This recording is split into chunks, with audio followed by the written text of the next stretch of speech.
உன் மனசுல நான் பெரிய கலெக்டர் நினைப்பா? எவ்வளவு நெஞ்செழுத்து இருந்தா பிள்ளைகளை கூட்டிட்டு வான்னு போன்ல எனக்கே உத்தரவு போடுவேன். ஒரு மாசம் வேலைக்கு போனதுக்கே உனக்கு இவ்வளவு தனாவட்டுனா, இத்தனை வருஷமா உன்னை சும்மா உட்கார வச்சு சோறு போட்டுருக்கனே, எனக்கு எவ்வளவு தனாவட்டு இருக்கும். நிறுத்தியா? நீ ஒண்ணு சும்மா சோறு போடல. இந்த குடும்பத்துக்காக ராத்திரி பகலா நான் மாடா உழைச்சிருக்கேன். என்ன உழைச்ச? கை வண்டி இருத்தியா, வண்டி தள்ளியா, ரிச்சா ஓட்டினியா, மூட்டை தூக்குனியா, என்னடி உழைச்ச? ஒன்ன விட பெருசா உழைச்சிருக்கையா? என்ன உழைச்ச? நேரத்துக்கு ஆக்கி ஆக்கி கொட்டி இருக்க. உன் துணிமணிகளை துவைச்சு போட்டிருக்க. உனக்கு கை கால் அமுக்கி விட்டு நீ தண்ணி அடிக்கும் போதுல ஜோடா ஊத்தி கொடுத்திருக்க. உன் கூட மல்லு கட்டினதுக்கு அன்னைக்கே நான் எங்கேயாவது போய் வேலைக்கு சேர்ந்திருந்தேன்னா இன்னைக்கு 4 காசு சம்பாரிச்சு வீடு வாசல் வாங்கி லட்சாதிபதி ஆகியிருப்பேன். உன்னை கட்டிக்கிட்டதுனால என் வாழ்க்கைய பாழா போச்சு. என்னடி ரொம்ப ஓவரா அடுக்குற?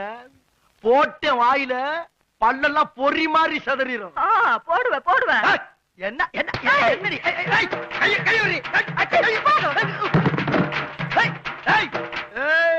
என்னையவே தள்ளி விட்டு போறியா? இந்த வர்றண்டி.